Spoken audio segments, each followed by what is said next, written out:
Okay.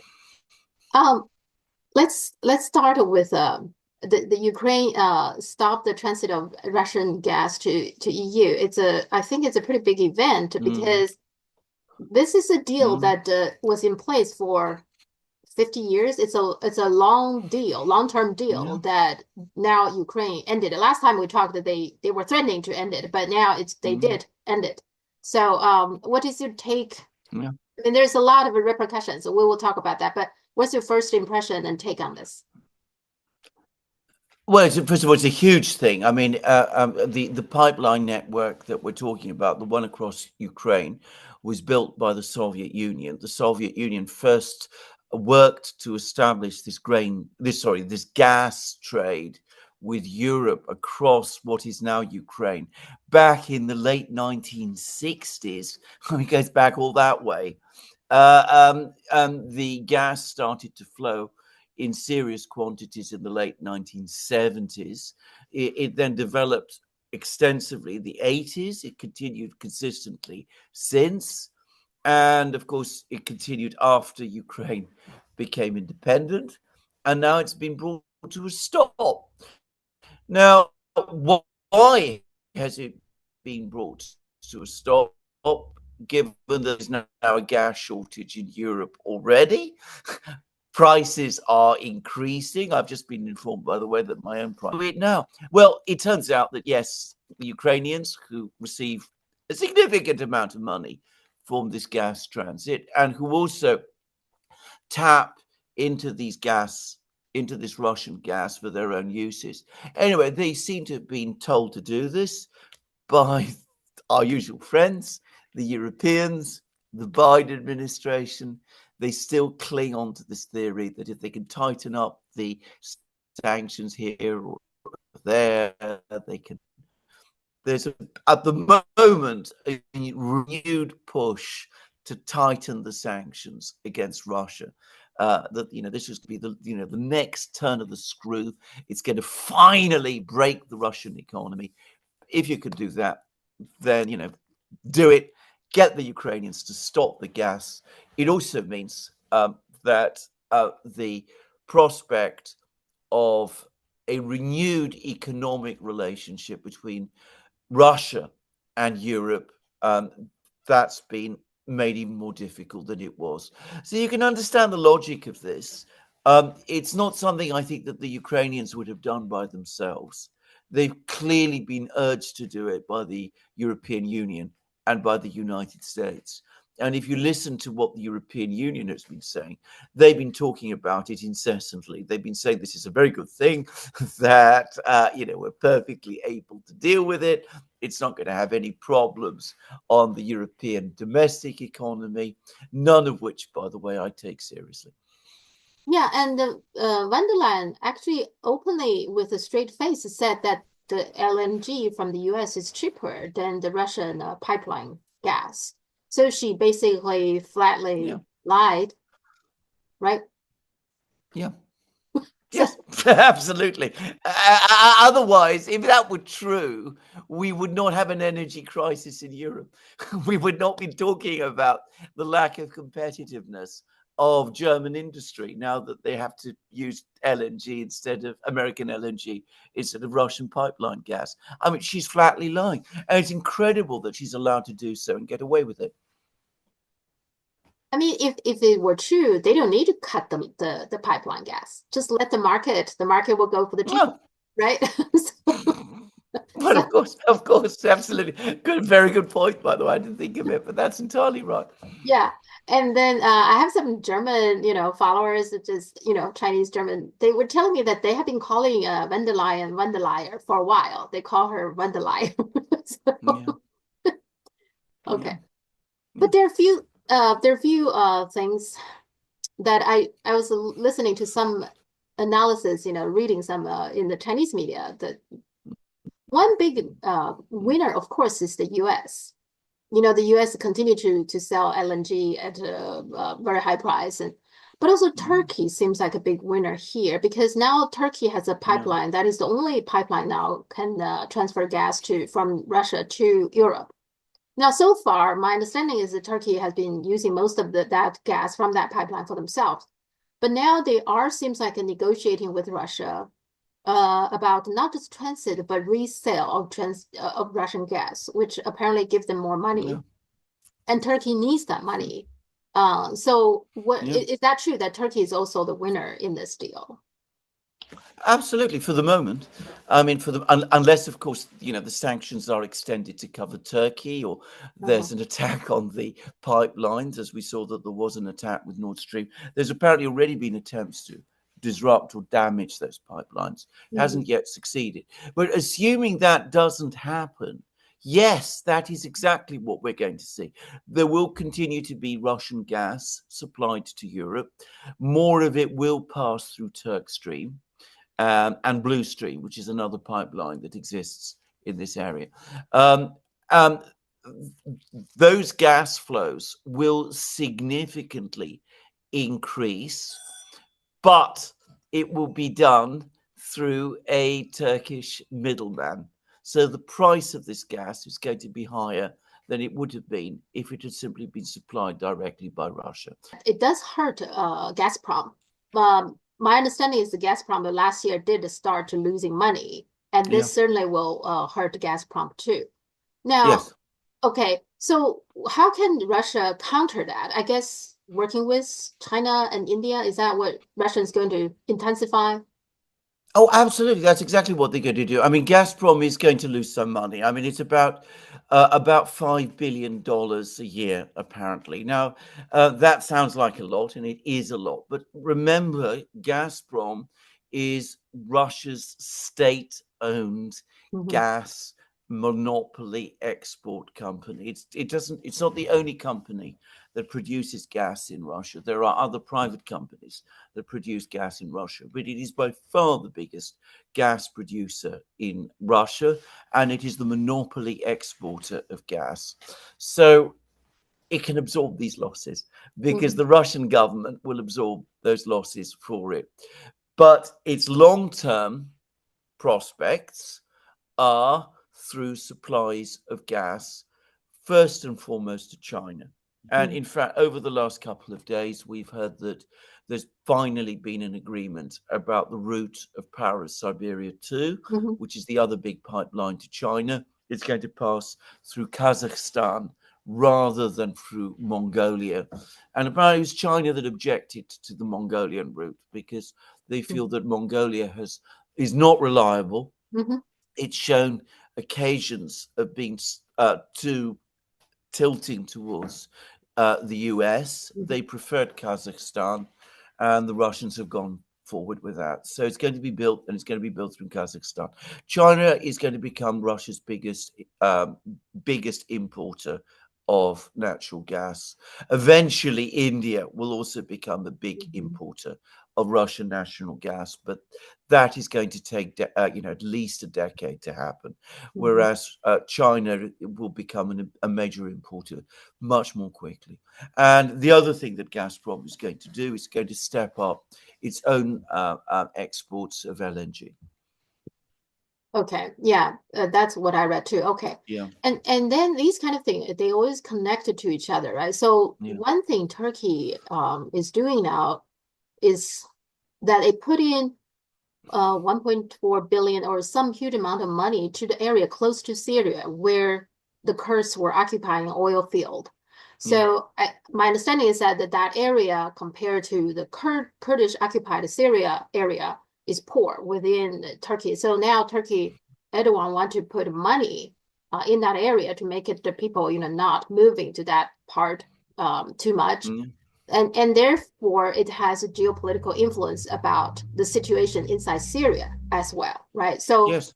even though it's a Ukraine-Russia conflict, but now it's affect Turkey in turn, it affect Syria. Absolutely. I mean, as I've said many times, everything is connected, and you can see this play out as well.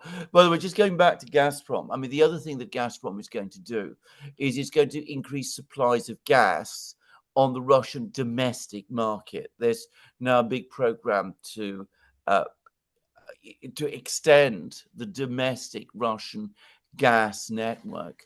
And of course, that will provide Gazprom specifically with a further income stream.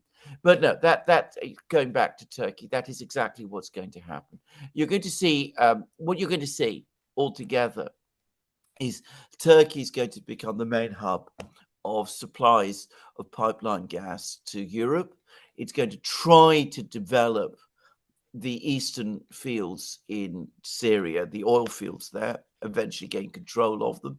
It's going to try to use the leverage it gets from all of this to stabilize its own domestic situation with the Kurds and to develop these, poor regions in Turkey. It's going to try and attract Chinese and Russian investment in order to do that, because Turkey has serious budgetary problems and is currently in the midst of a recession, just saying. So this is what Turkey is going to try to do. But the big story with gas is that more gas is going to flow east, and it's going to flow to China. And of course, China and Russia will be brought together even more firmly. And speaking about the Russians, and this is, I think, something that people in China ought to be aware of. The Russians now have made a strategic decision about this. They used to sell gas to Europe for a higher price than the price that the Chinese will buy it for. And this was always said to incentivize the Russians to prioritize exports of gas to Europe over exports of gas to China, because Europe was the more lucrative market. The Russians are absolutely fed up with trying to export gas to Europe. And this has been a long-standing thing. I mean, they've been getting more and more exasperated for a long, long time. Way back in 2015, it's not widely known, but Angela Merkel had to spend a great deal of time persuading the Russians to agree to build Nord Stream 2. Nord Stream 2 was a German, not a Russian initiative. The Russians were very skeptical about it because they were afraid that they would face a whole catalogue of problems, and it turned out that they did, and even more than they expected. So, as I say many times, trust is an essential part of a business relationship. If your customer is prepared to pay you a slightly higher price, but is going to give you endless trouble, media campaigns, court cases, all kinds of threats, all that kind of thing, then you're going to go to the other customer who will give you a still very good price, maybe a little less, but with whom you can establish a normal, long-term, amicable relationship. And that is exactly what is going to happen. Europe has lost its gas. I was reading an article in the Financial Times when they were talking about how when the war is over, the Russians will again start to supply gas through the Ukrainian pipelines. I think that is a pipe dream. I don't think that's going to happen. I think that the Europeans may think that eventually the Russians will come back, but I don't think they ever will. The Europeans basically take Russian gas for granted. Like whenever we want it, we can get it, and when we don't need it. We don't have to, right? Correct. So Absolutely correct. They never understand that the other side has a point of view and also has feelings. I mean, this isn't. I mean, the Russians are so fed up now with this whole story of European gas. They invested so much in it. They spent so much time building it up. As I said, a history going all the way back to the 1960s. And this whole relationship was overturned in just a few weeks. And, this latest cutoff is just the last act in this story. So the Russians are saying, enough's enough. In fact, if you read Putin's words just a few days ago when he was asked about this, he said, they've made their bed, they can lie on it. If they want to do without our gas, that's up to them. they're not going to get it again. He actually said it's time to end this, Mhm. and ended the Russians will. I think the European doesn't quite understand that No. Russia is a country with a lot of a natural resource, and it's not a lot of people, right? 100 million Yeah. or something. Russian can pretty much self-supply just about anything. They essentially, in principle, Russia could be a country that doesn't do any business with anybody, but still survives, right? That, Absolutely true. This is yeah, completely correct. It can trade entirely on its own terms yeah, if it yeah, wants to trade at all. You're completely correct about this. They're self-sufficient in food, raw materials, energy, all of these things. yeah, They do want to trade, yeah, but they want to trade, as any normal businessman wants to yeah, trade, with a reliable long-term customer. They've they've discovered, because I've talked to Russians about this, that negotiations with Chinese business people are exceptionally tough. That the Chinese drive a very, very tough bargain. yeah, That they will argue over every point. hmm But when the deal is done, yeah, it is done. hmm And that's it. yeah, And that is far preferable to yeah. any kind of situation where you arrive at a deal, what you think is a deal, and you find that the other side is going back on it and wanting to change the terms every couple of months. I mean, that is impossible. Yeah, that's also I find also I recently, I mean, incredibly, I had an argument with the Chat GPT, believe it or not. Yeah. The reason is I was checking something related to chips, so I asked questions about that. So the answer is, Taiwan and this and that, and China, this and that. So I just randomly put in there. I said, well, Taiwan is part of China.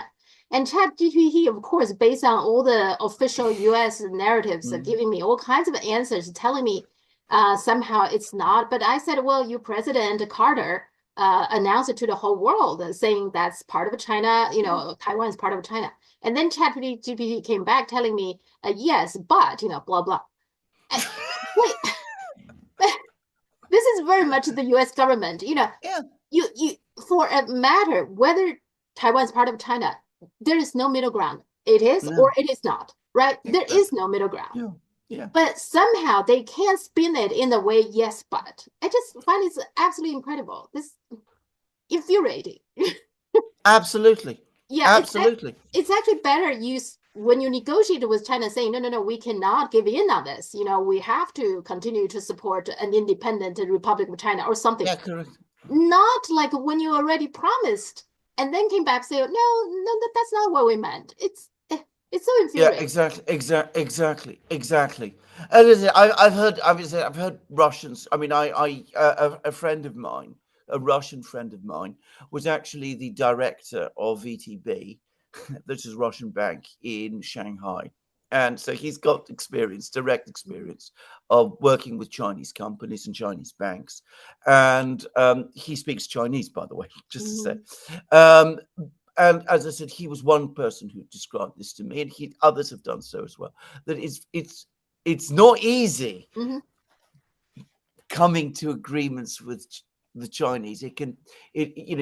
You have to be incredibly well prepared Yeah. and extremely well briefed, which, by the way, the Russians usually are. I mean, they Mm-hmm. also have that kind of style.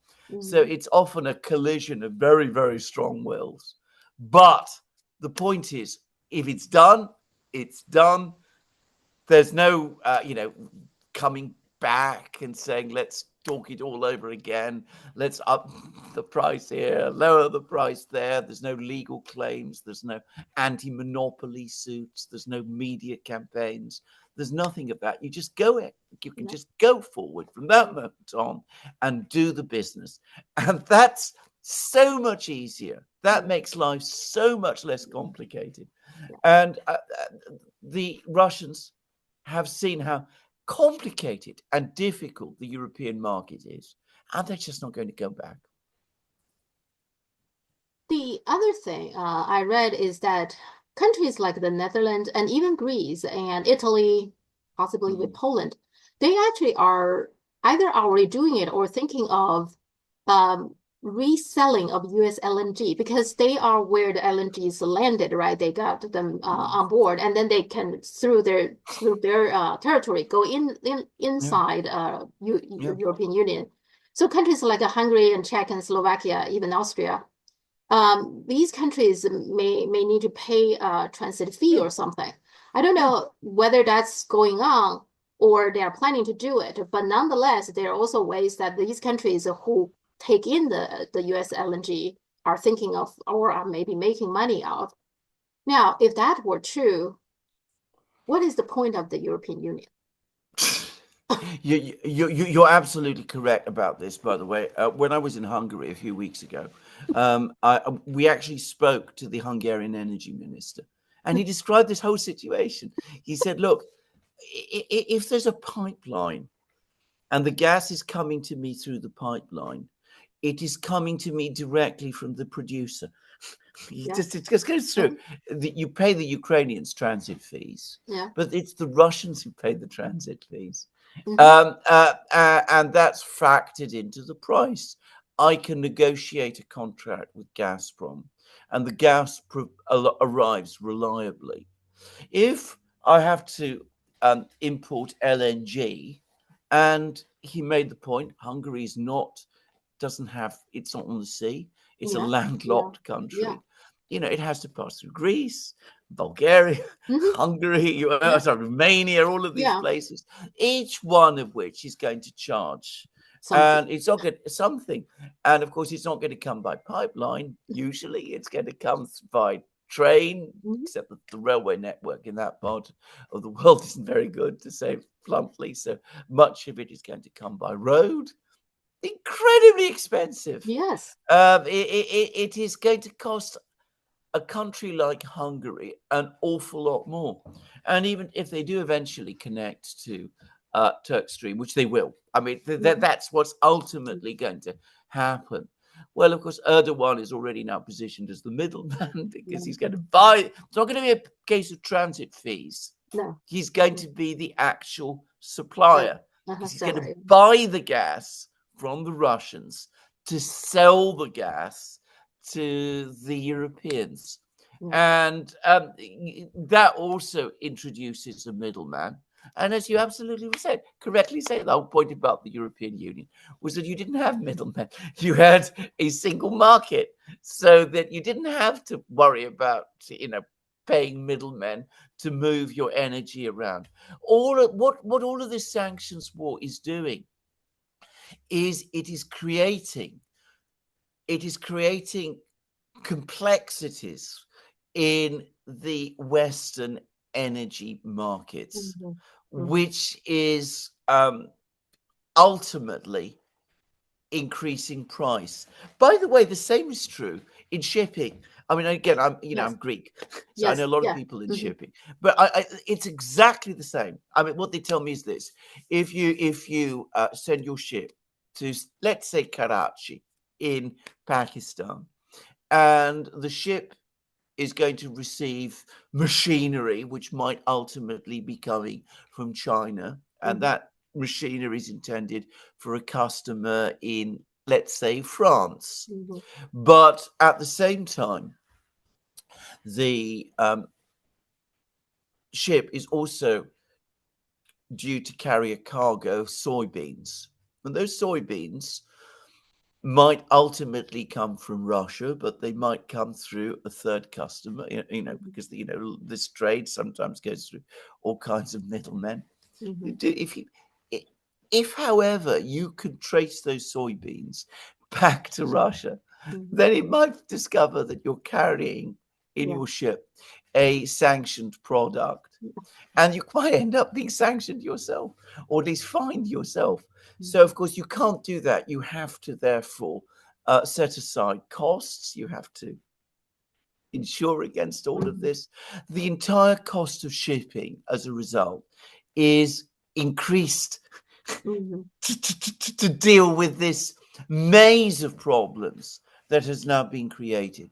The net effect of which is inflation. Yeah. Yeah, I also read that there is a lot of pressure now. They call them a shadow oil Yeah, tank and shadow yeah, shipping. yeah. Yeah.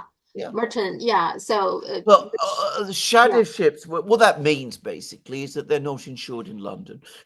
I mean, there is, once upon a time, again, when I was, when I was a child in the 60s, pretty much every ship you could name was insured in the London shipping, in the London insurance market. Even Soviet ships were Okay. insured at that time on the London insurance market. Now there are insurance markets in India, in Jakarta, I believe, in Malaysia, obviously in China, and Hmm. the Russians also have their own insurance markets. But of course, they're not insured in London, so that means that they are shadow ships. They operate with pirate crews, men with cocked hats and eye patches, and all kind of things like that. And we call them shadow fleets. All it means is that they're not insured in London.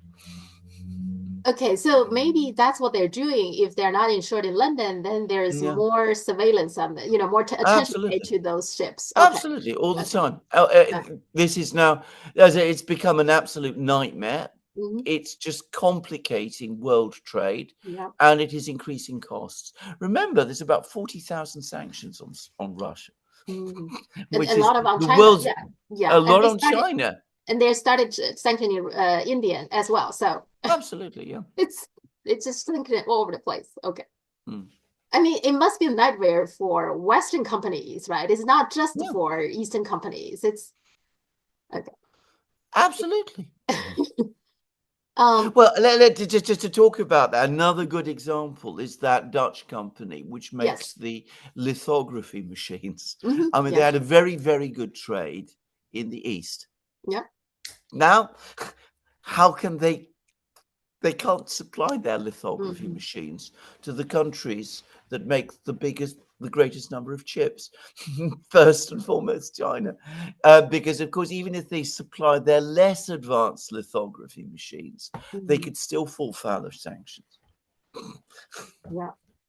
Now that's the LNG, the gas. So Yeah, about oil. So one yeah, thing interesting about oil is this, that US, I was looking at the 2024, the top yeah, exporting industries.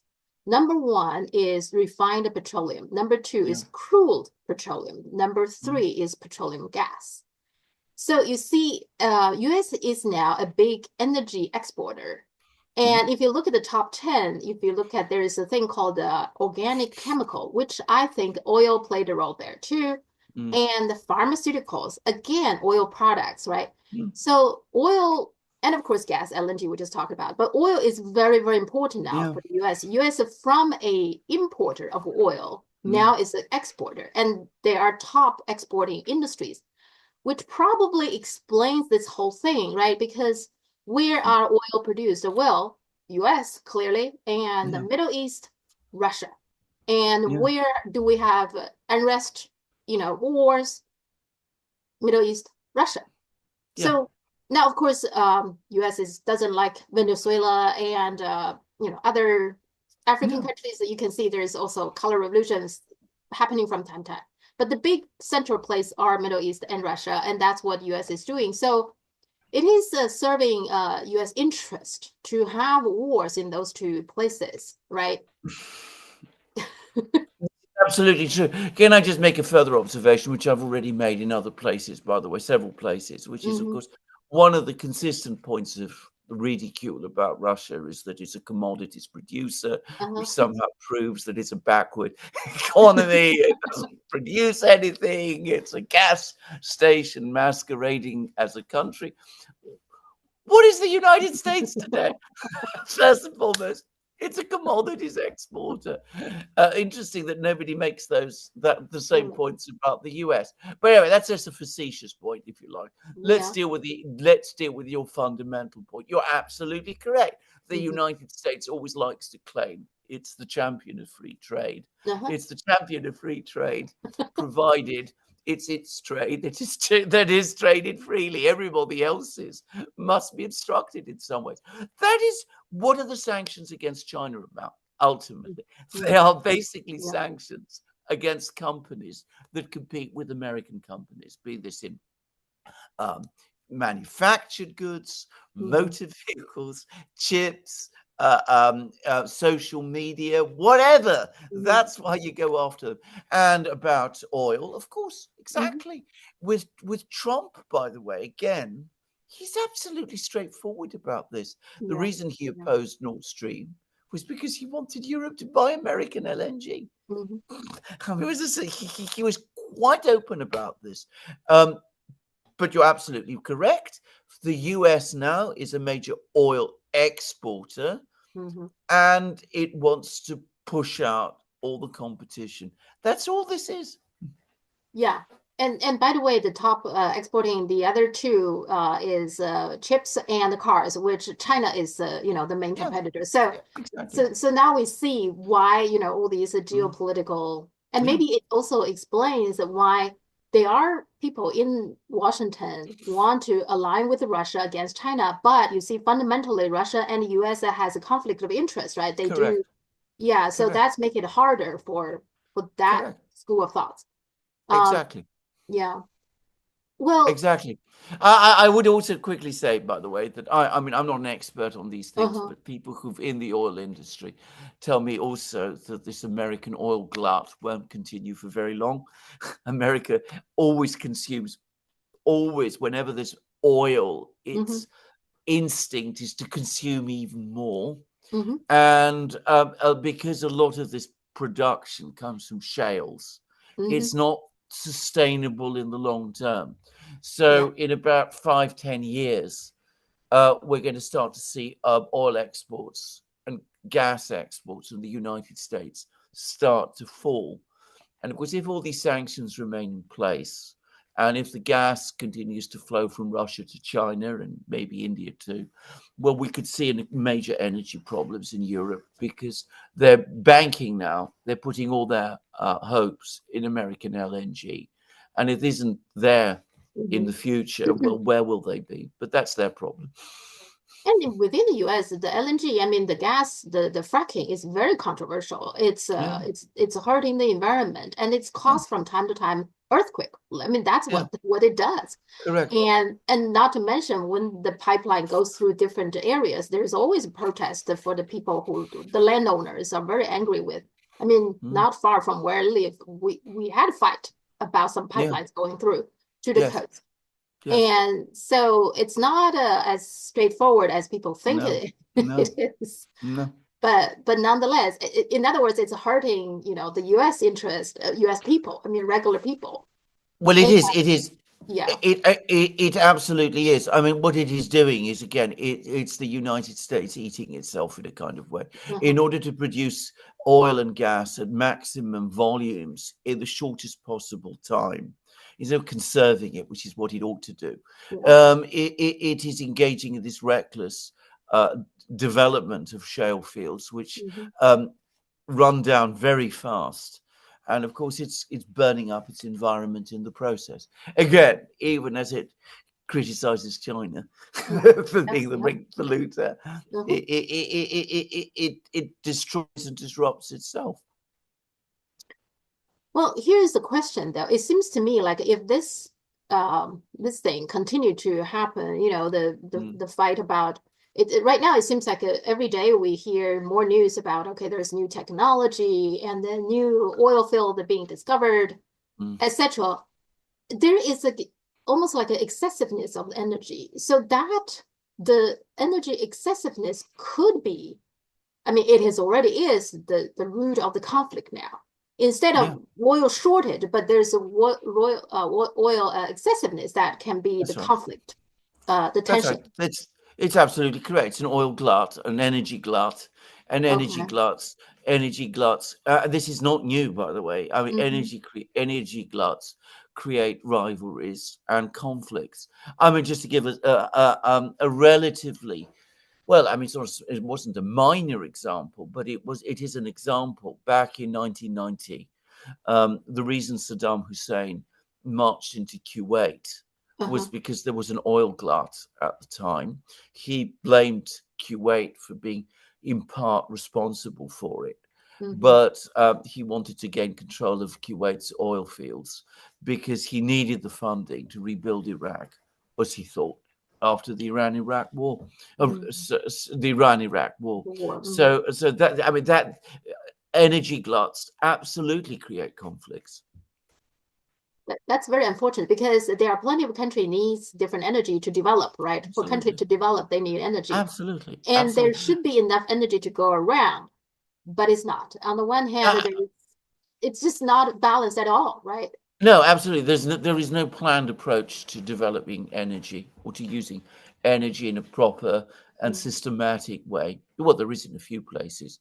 The Mhm. Russians, in fairness to them, have fairly well thought out plans of how to develop energy within their own country. Mhm. And I know much less about this, but I'm sure that China does the same. I think China is absolutely going to think through very carefully its energy future. In the West, we don't. Mhm. Certainly Mhm. in Britain, we haven't. We assume that you could just leave it to the market and the market will sort out the problems by itself. And given the long lead times and the strategic investment that you need in this, it never does.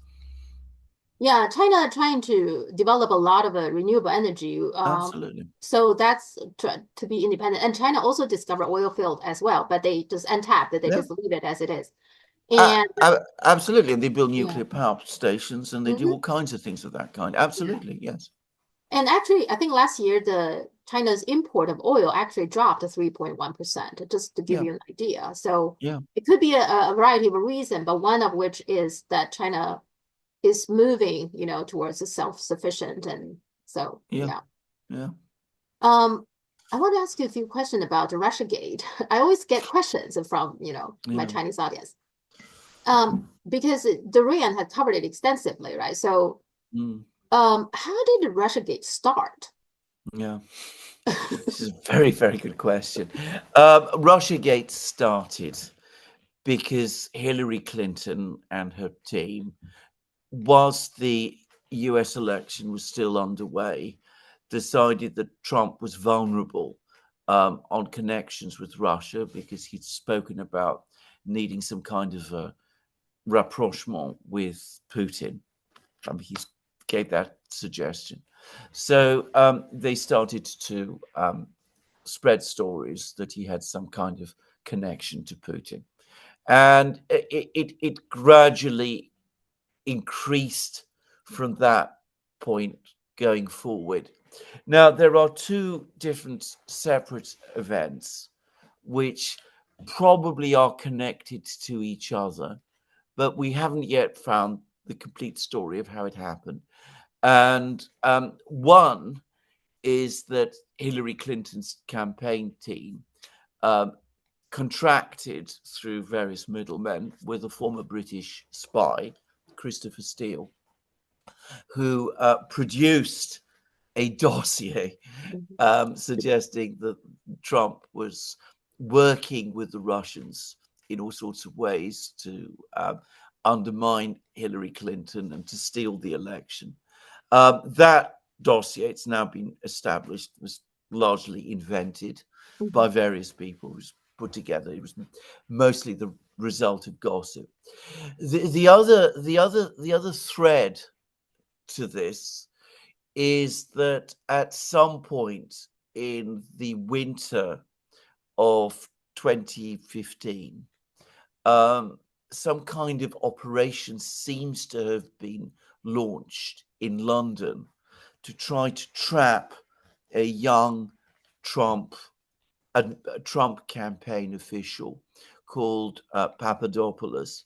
Mhm. And it's not at all clear how this happened, but he met a rather strange man called Joseph Mifsud, who was supposedly a Maltese professor Mhm. working at various British universities and European universities, who ran some kind of diplomatic academy in London. And this Maltese professor supposedly told Papadopoulos that the Russians had dirt on Hillary Clinton. Mhm. And somehow or other, Papadopoulos is supposed to have passed on this information to an Australian diplomat. The Australian diplomat is now pushing back against this story. Mm-hmm. And anyway, this then reached the FBI. And it sounds all very complicated. Mm-hmm. But the FBI took it seriously and launched an investigation into collusion between Donald Trump and the Russians. Now, the interesting thing about the Papadopoulos side of the case, with the Christopher Steele dossier, we have a lot of information. We know the story. We know who was involved. We have it all fairly clearly set out. With the Papadopoulos side, we really don't. And we know very, very little. And the biggest mystery of all, the most complicated, unexplained thing is the personality of this Maltese professor, Joseph Mifsud. Because after Russiagate began, after Papadopoulos himself was charged, Mifsud disappeared. He's just vanished. Nobody can find him. His documents, some of his documents, turned up in a hotel in the Canary Islands, but he has vanished off the face of the earth. And you know that my wife is an academic, a British academic. So I've used my contacts through my wife to try and find Professor Mifsud's academic scholarship, the result of his scholarship, which led him to getting very prestigious academic positions in Italian and British universities, including the University of Aberdeen. And his academic publications come down to one article, one paper that he wrote about education policy, which is so incredibly thin. It might have been produced by an AI robot. I mean, it's absolutely nothing. So you have this man who supposedly ran a diplomatic academy in London. Nobody seems to have been taught by him. One man meets Papadopoulos, gives a single interview to the Daily Telegraph, and then vanishes. Now, I'm fairly sure that this isn't a real person, that this is an identity used by an intelligence agent of some country, but I'm not able to say which one. The only thing I would say is the fact that he was able to obtain academic positions on this threadbare history in British and Italian universities strongly points to him being an agent of some Western intelligence agency rather than a Russian one. Anyway, those are the two. Those are the two original threads.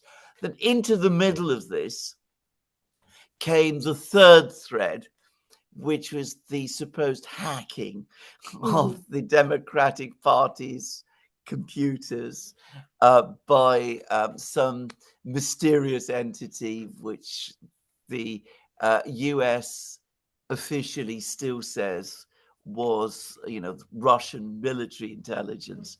And they supposedly, through some unexplained way, passed on the results of this hacking, which were various emails by Hillary Clinton and her people, to WikiLeaks, which then published them. So WikiLeaks published laundered Russian intelligence material. The problem with that is this. It's never been conclusively established that the Democratic Party's computers were hacked at all. It looks as if the company CrowdStrike, which carried out the investigation on behalf of the Democratic Party into these computers, never completed its investigation and has connections itself with the Democratic Party. And it looks as if the FBI never conducted a separate investigation into whether there had even been computer hacking. So it's starting to look as if that whole story is shaky as well, and there may not have been any kind of Russian hack. And WikiLeaks itself has always insisted that they never got the emails in that kind of way. but that they were provided to WikiLeaks by an inside source within Hillary Clinton's campaign. So, if you like, those are the three threads: the Papadopoulos case, the Christopher Steele case, and the emails, the hacked emails. None of them really amounted to very much. If you want me to say how you can find the real answer to Russiagate, finding Professor Mifsud or finding out who this person actually was, that is the solution to the riddle. You'll notice, by the way, that no one ever mentions this person. He's never talked about. It's the one part of the Russiagate story that has been completely deleted, even though if you look at the actual investigations, there was somebody who was using that name, and he did meet Papadopoulos. And I forgot to say that the FBI supposedly even met him. But as I say, he's vanished off the face of the earth. So Christopher Steele, he got paid by the Clinton campaign, Yeah. right? Yes. Okay. And then there is also Robert a lot of money, by the way. Yeah, 1 million or something, I think. Yeah. Okay. And then Robert Mueller FBI had a thorough investigation, which their conclusion is there is not enough evidence to indict Donald Trump for this or anything, right? So there is nothing. They didn't find anything. Yeah. The people they indicted on other problems, right? Not related to this. Okay. But there's still plenty of people still believe that today. They still believe the Russiagate today, right? Oh yes, absolutely. I mean, I've met people like this who are still convinced that it is all true. I mean, it's because there's never been any official statement by any of the investigative agencies saying not that there was insufficient evidence to bring a case, but that the whole thing was a tissue of lies. I mean, nobody has ever come forward and said that other than Trump himself and the people around him. You think Trump, once he's in office, he's going to set the record straight? He will try, I guess. But well, during his first presidency, his attorney general, a man called Bill Barr, appointed an investigator called John Durham to investigate Russiagate. And Durham did produce a report, but it was an absolute damp squib. I mean, it didn't tell us anything. I mean, it just said, none of this was really true, but everybody acted in good faith and nobody should be punished for it. So, I mean, it really didn't lead anywhere. A proper, aggressive investigation, calling in all the people at the FBI, the CIA, and all the others who were really parties to this thing, has never taken place.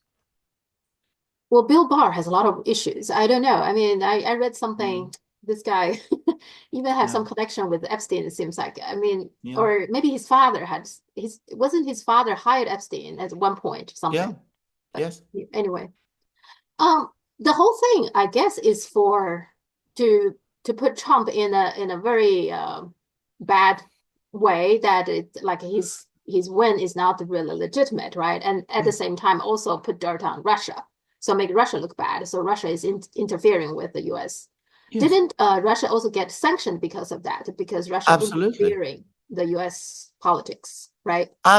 Absolutely. I mean, it was what really started the sanctions war in the last weeks of the Obama administration. Obama expelled dozens of Russian diplomats from the United States and seized Russian diplomatic property in the United States, which is, by the way, contrary to international law. And the Russians always bring this up. And a whole series of sanctions were then imposed on the Russians on the strength of this, which have never been reversed. Okay. Well, then I have a question about the UK. So Elon Musk has been openly support the Reform Party, and even talking about giving a huge amount of donation or something. First of all, can anybody from UK receive money from somebody who is not a UK citizen?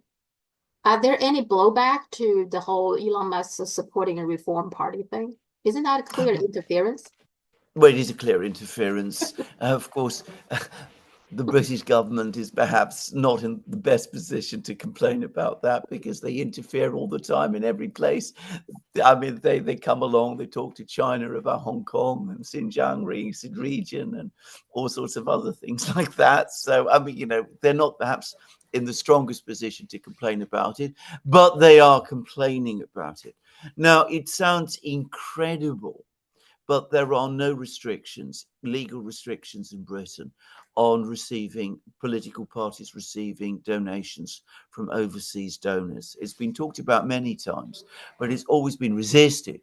And the Conservative Party has been particularly resistant to it because it has received some of the largest donations from overseas donors. So, especially, by the way, some businessmen who were based in Hong Kong. Just saying. But those information are available to the public. Is that right? So who Oh, are the absolutely. donors? Okay. Absolutely. It is available, Uh-huh. but it's not very publicized. Okay. Yeah, that's interesting. And also, I mean, Musk is kind of interesting. He's also very critical of Scholz, right? The German chancellor, to the degree that the Scholz had a New Year address Yeah. to Germany, and here's what he said: the nation. He's talking about the election next year. The nation's fate will not be decided by the owner of social media. So he must be pretty angry about this whole thing, right? Why is he so vocal, interfering other one country after another? Whether he's right or wrong, I mean, the criticism of Scholz probably I would Yeah. agree, but nonetheless, he is a very influential person, and not to mention he actually is working for Dodge, which is pointed by the Yeah. Donald Trump. Yeah. So he is influential and deeply interconnected with the U.S. government. But so what he does and says make a big difference, right? Make a huge Yeah. impact. Isn't that Absolutely. problem? Absolutely. It's a huge problem as far as I'm concerned. He's just doing this because he's a businessman Yeah. and he wants political leaders to be elected who are more friendly to himself. It's as simple as it is, as simple as that, and to the kind of economic policies that he believes in, and who will make an investment by his businesses in these countries more lucrative. So, more Tesla factories, more people buying Tesla cars, all that kind of thing. So that's what, as far as I'm concerned, Elon Musk is about. I don't think it's anything more complicated than that. Yes, he does have certain libertarian views and all of this, but he doesn't want any restrictions on Twitter X, Okay. even though all of this is probably likely to provoke restrictions on Twitter X. But you notice he's talking all the time about free speech, and he has a history of being a free speech advocate, but he has a particular commercial interest in it now, because, as I said, he's now the owner of Twitter X. So that's what he's doing. He's out to protect and enhance and develop his investments. That's what it's all about ultimately. Or so And it seems to me. nobody seems bothered by it. I mean, when Russia, oh my goodness, we have to sanction Russia interfering the U.S. politics. But here you have a pretty prominent figure from U.S. interfering other country one after another. And these, don't forget, these are allies, U.S. allies, right? You're Yeah. supposed to be more respectful, but Yeah. they don't. When nobody. Well, I wouldn't say that nobody is bothered by it. I mean, there's been Okay. quite a lot of pushback in Britain, and even more in Germany. But of course, precisely what you say is true. I mean, the fact that he's an American, the fact that he's a friend of the President of the United States and has a role in the U.S. government, that makes them much more careful about what they say and do. Whereas, if so and so meets this person who has some connection to China and has a Yeah. Chinese name, well, that's proof That would be. that the Chinese are interfering in our elections. And if it's the Mhm. Russians, well, it's even worse.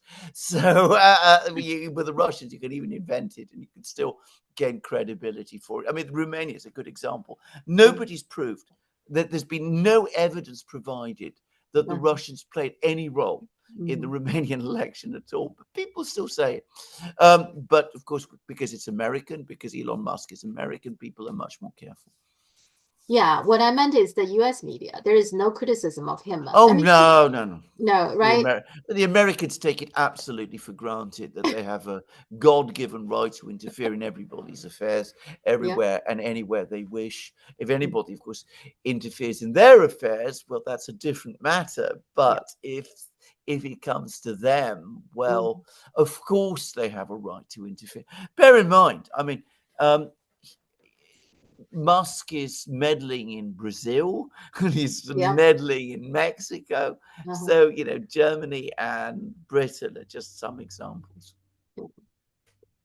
Now, talking about Musk, there is a big fight now, seems interrupted Mm, inside Trump's supporters. So mm, you probably noticed that about this H-1B visa issue. yeah, So the MAGA right, like Steve Bannon, I just saw he was very passionate against this yeah, and named Elon Musk in particular and mm, Vivek Ramaswamy. And then the tech right, if I can call them that. Okay. yeah. So first of all, H1B, is there something similar in Britain as well? Yes, It's a working visa, right? yes, Giving to people yes. that you cannot find similar skills inside the It's country. ex- it's exactly the same. In fact, it's copied, as I Okay. understand it. I mean, the British have copied what the Americans do. And the problem with H1B is I mean I have a very conflicted feeling about that. I know many people, Yeah, Chinese students and Indian students who eventually get H1B and yeah, they are, doing good job, I guess. yeah, But here's the thing, there was a time the tech job are plenty, so it's not a problem for yeah, well-educated American to get job. But recent years, I do notice that uh, the job in particular I find recently, actually, the jobs yeah. are not that easy to come by for a Correct. college graduate. Yeah. So that could be an issue. That could be potentially a big issue, a contentious issue within Trump supporters. So what is your view on that? Absolutely. I mean, this is the fundamental contradiction within Trump's coalition, which is already starting to appear. Because, on the one hand, he has his core constituency, which is the MAGA movement, Hmm. which has its own interests, which has or claims to have working class roots. Hmm. Perhaps you shouldn't take that altogether seriously, but in their own self image and self conception, they have, which is very much about America first. And then, of course, against that, you have the big tech oligarchs and social Hmm. media oligarchs who have their own completely different interests. As I said about Musk, remember, first and foremost, he's a businessman. Yeah. And what he wants is what's best for him and for his businesses. So he wants skilled immigrants coming in to work in his factories and in his laboratories. Well, he doesn't want trifling things like visa restrictions to get in the way. Hmm. So he has a completely different perspective to this from Trump's core constituency. And this tension is going to grow. Hmm. And it will be interesting which side of the fence Trump eventually comes down on. He doesn't at the moment have to make that decision because he's not yet president. Hmm. And for a while after he becomes president, he'll try to reconcile the two. But eventually, I suspect he will have to make a decision, and that will be very consequential.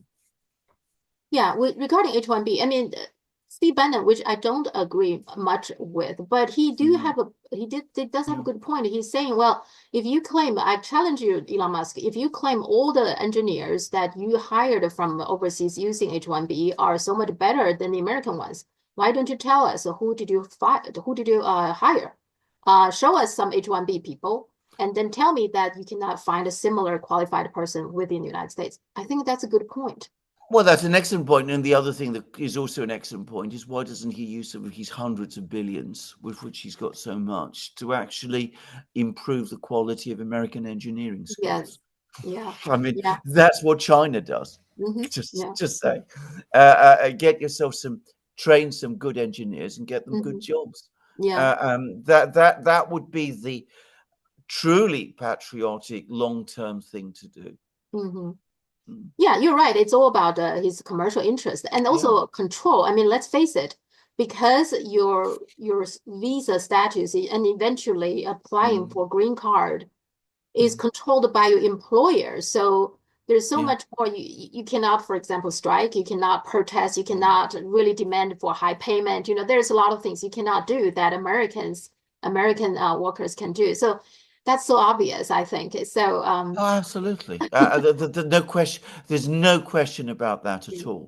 I mean, you would probably have to pay Americans more, mhm, and of course, they come with all kinds of social rights, mhm, which yeah, imported workers don't have. yeah, That applies as much at the very top end as it does at the bottom. yeah, I mean, Steve Bannon is absolutely consistent here. yeah. Yeah, it's like the low end jobs, right? That Yeah. has been taken by illegal Yes. immigrants. And Yeah. this is the mid-tier, high payment jobs that Yeah. is now taken by legal Yes. immigrants. Yes. So Yes. yeah, Absolutely. yeah. Um, car, let's talk about China, US. So China Mhm. recently had done a few things, right? Like we said, that of the top 10 exporting.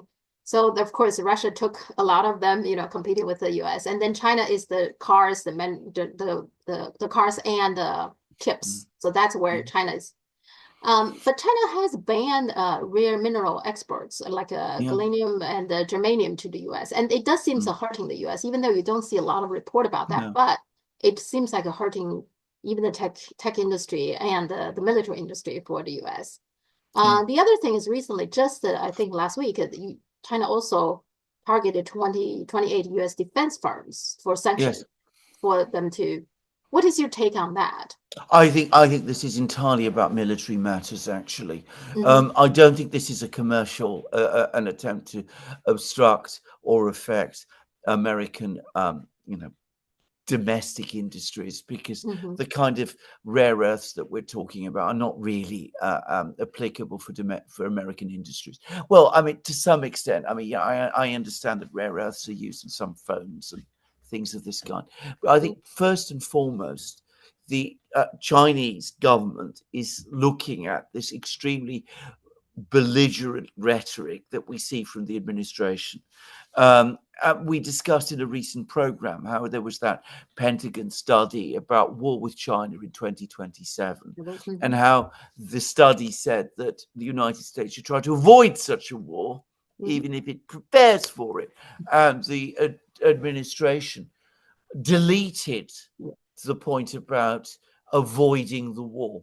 Hmm. So when you're dealing with a country like that, you're obviously going to restrict exports of strategic materials that are going to enable the other side to build up its war machine, the better Hmm. to attack you.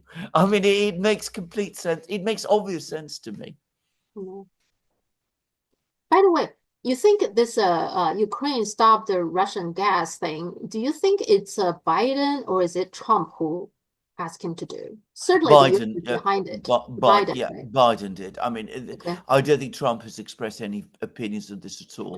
Okay. And for the moment, I think at this particular juncture, Trump's priority is going to be to try to reduce energy costs, Okay. so that's to try to take the edge Hmm. off inflation. Yeah. And this action is inflationary in its effect, and for that reason, I don't think he wants it. Hmm. Well, in that case, I mean, the whole thing about this stop the gas to Europe, I think the one country get hurt most probably is Ukraine, isn't it? Absolutely, because it's Ukraine's now paying the highest price for this. Okay. it's going to pay an enormous price because it's not Hmm. going to get the transit fees. The gas that was transferred across the pipelines to Europe was gas which was also used by Ukraine itself. Hmm. The Yeah. Europeans were paying for it, Hmm. but they'd made arrangements whereby the Ukrainians were allowed to keep some of that gas to use for themselves. And that's now going to end. And I also think that it's hurting the European Union as a whole because the union is supposed to help all the countries, but it seems like right now every country is figure out their own ways to either get some money or get energy or somehow there's no coordination there, right? And it's hurting the whole European project, I think. It is an incomprehensible decision. Now, here you see what has happened because the European Commission would never be able to get European countries that are members of the EU to agree to stop imports of Russian pipeline gas. There's no way that Slovakia or Hungary would ever have achieved that. So how do they stop it? They get Ukraine to do it for them. They are so obsessed with stopping Russian energy imports that they're prepared to go to those kind of lengths. I still don't understand it. If you are deeply involved and believing in the European Union project, how can you allow something like this to happen? Right? How can you hurting the members like this? You should provide and produce good stuff so let all the members feel good being part of European Union.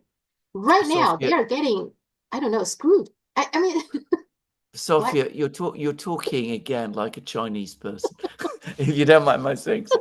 You are thinking of this in the way the Chinese people tend to do. They say, well, look, what you should be trying to do is to maximize the welfare of your Yes. people, make your life better.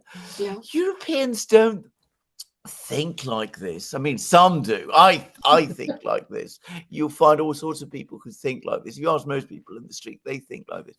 But as I've discussed in so many places and so many programs that we've done together with Europeans, it always comes down to a question of power. Okay. It is a power conflict with Russia.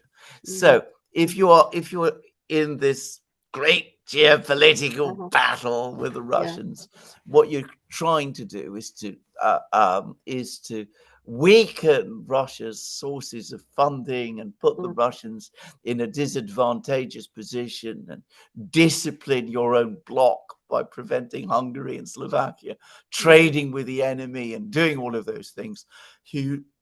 So you stop the gas. And if people in Europe pay a price for it, well, so be it. I mean, that is a very typical European thinking. I mean, you've seen it many times in history. I'll give an example. In the 16th century, the King of Spain expelled all the Jews from Spain, despite the fact that did enormous damage to his economy. But he did it because he wasn't sure that he could rely on these people to be trustworthy. He wanted to fight wars against the Ottomans. He was worried that they might, not be completely up for that. He also needed their funds he needed to expropriate their funds for all sorts of things. So he went ahead and did it. And that is what Europeans do. Chinese don't do that.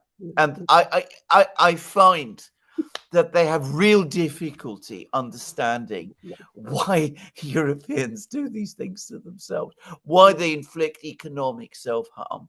Always remember great power rivalries, inter-power rivalries, questions of power. Always explain this. Yeah, the control. Yes, yeah. Well, Yeah, the US is the same. The obsession about control. Yes, like yeah, just the oil. It used to be okay. US is a big oil importer, so yeah, for US it's important to control the oil supply. yeah, Okay, because it's hurting the US if US doesn't have yes, oil. I understand that. yes, But now US has plenty of oil. US continue to need control because US now want to sell oil itself. So yeah, other people's oil has to be under US control as well. So it's yes, always about the control. Whatever happens, yes. the US has to control, right?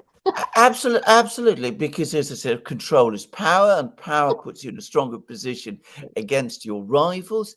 Even enlightened and sophisticated and good people, decent people like John Mearsheimer, struggle to break free from this.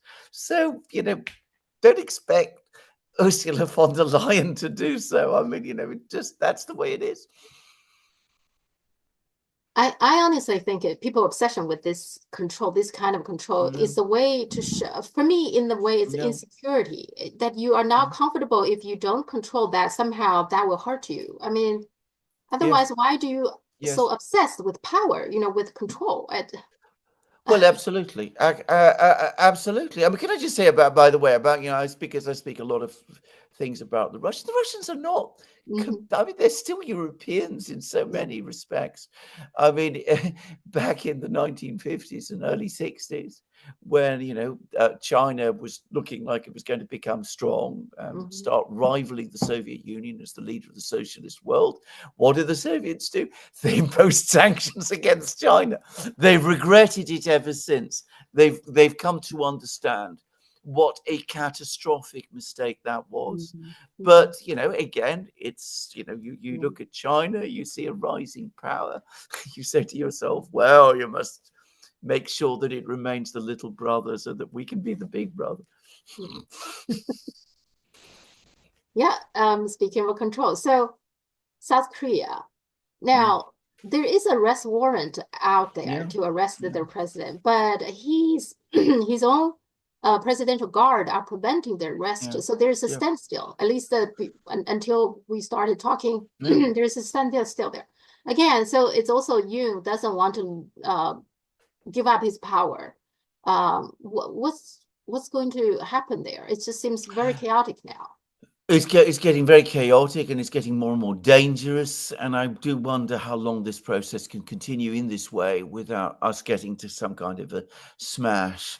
I would not be surprised if at some point in the next couple of weeks we get another attempt from the president to impose another, or from one of his, the acting presidents to Hmm. declare martial law all over again. In other words, we have another coup attempt, and because we're getting towards a policy of growing radicalization and straightforward flouting by the president and his supporters of the law and of the legal system. Yeah, down to it, I think in a situation like this, it's about the control of the Yeah, military. yeah, But if there is a split within the military, yeah. isn't there danger for a civil war then? Yes, If there is. There absolutely is. I think I discussed in our previous program that we have in Greece, uh-huh, going all the way back to ancient times, this concept of stasis. This is yeah, a very important word in Greece, in Greek political theory, about when something, the situation becomes so conflicted that there is no mechanism to resolve the internal crisis, that everything is stuck. And mm, that is where South Korea is heading. And the Greeks, the ancient Greeks, considered this the most dangerous situation mm. as, of all in which a state could find itself in. And if you look at the other countries, so you he even though it's way past time for him to leave, Yeah. but he refused to leave. Mm. And we talked about the Georgia president, outgoing one, Salome, Yeah. she Yeah. refused to step down.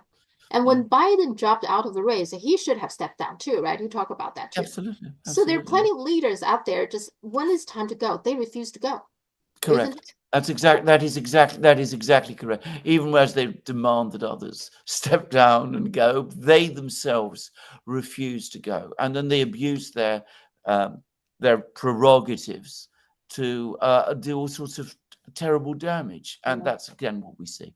Yeah. And by the way, Biden said he recently said he regretted that he dropped out of the race. He thought he said Yeah, he could have I actually think he probably would do better than Kamala Harris. I don't think yeah, he would have won, but he would do better yeah. than Harris. What do you think?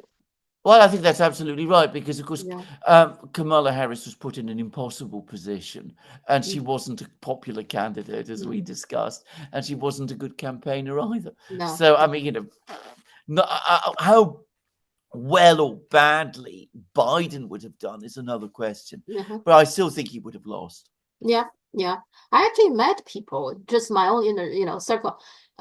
They actually said there were two of them at least said that they actually cannot vote for Harris. They said Biden maybe. I mean, they don't say I would have, voted for Biden, but there would be a debate between Biden and Trump. Yeah, But with Harris, it's like, no, no, no, I'm not going to vote for her, whatever yeah, the reason that is. And yeah. those two, by the way, are all minority women. Just say. Yeah, there you go. Well, So there that you part go. doesn't work, That exactly, yeah. The Democratic Party, I don't know why they're so ignorant about their own voters, that they just seems if we are minority women, then you put out a minority women candidate there, we would automatically vote for that. I think that's just that's thinking we're just dumbhead or something that Oh, well, it shows incredible contempt for your yeah, own voters. I yeah, mean, tells me that you think that they're just basically dumb, yeah, and that they will just vote for you, provided you go through some motions and present them with a candidate who just ticks a few boxes. I mean, but that is what the Democratic Party has become. A couple of months ago, I found on YouTube an old film of JFK. I think I talked about this, addressing a crowd in Madison Square Gardens in, I think, 1962 or 63.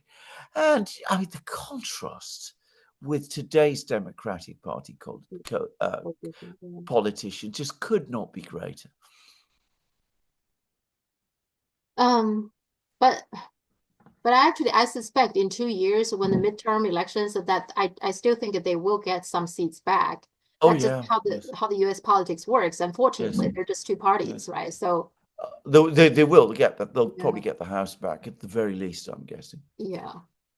And by the way, today I think they're going to vote for a new speaker, which could Yeah, be interesting to watch because I didn't realize that the Johnson needs 218 votes, and right now the Republican has 220 or 219, so he cannot lose many votes. no, And no, Thomas Massey already said he's not under no circumstance he will vote for correct. Johnson.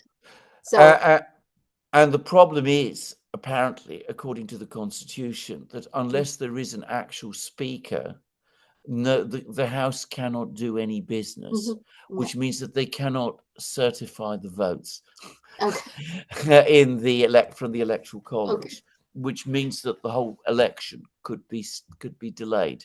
Just saying. okay, So okay. it's going to be very interesting to watch and see what happens. Yeah, yeah. Mm. I mean, say what you say about the US, but it's never boring, right? There is always No, some drama going. absolutely, absolutely.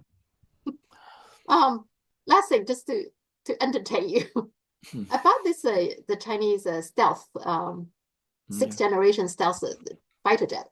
So MSNBC has an anchor who was talking about this. I never got her name, but she was interviewing somebody, and she said, "Oh, the Chinese they show off this stealth, but I don't see the stealthy part of it because it's visible in the broad daylight to all the onlookers."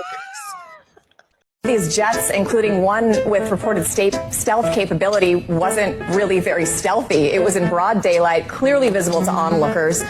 That is one of the funniest comments I have ever heard. That's absolutely hilarious. Well, you see, America has vast fleets of stealth aircraft. The problem is you can't see them because they've discovered the invisibility, the Romulan technology, the shields which made things invisible. The Americans have obviously perfected those. I mean, that is absolutely hilarious. That is so funny. I It's mean, all over the Chinese media. It's just it's so you know. yeah. I mean, I'm speechless. I'm yeah. absolutely speechless. And I was telling my husband, I said, well, the Yeah, H1B visa, if this is the best MSNBC can hire, they do I need know. H1B to hire a foreigner, probably can do a better Well, job quite, than well, this. quite, absolutely. I have to mention that to Catherine. That is so funny. That is absolutely hilarious. And That there is was so funny.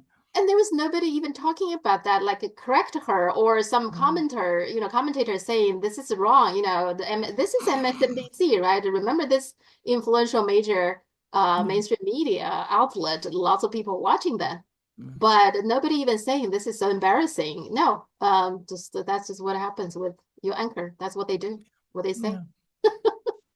Okay.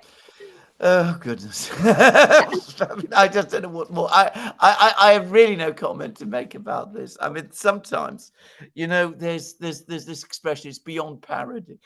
I Yeah. mean, Well, you really cannot make this one up. yeah, exactly. Yeah. And I think that's also, again, we're watching the downfall of the mainstream. If this is the quality, they keep on doing this kind of thing. It's just going to happen, so, Correct. sooner than later, I think. You're absolutely right. Yeah. You're absolutely right. All right. Wow. Yeah. Wow. When I was watching it, I was also wow. Like, okay. All right. That's it. Let's talk next Wednesday. There's always a lot to talk. Thank you so much. Yeah. Absolutely. Thank you, Sofia.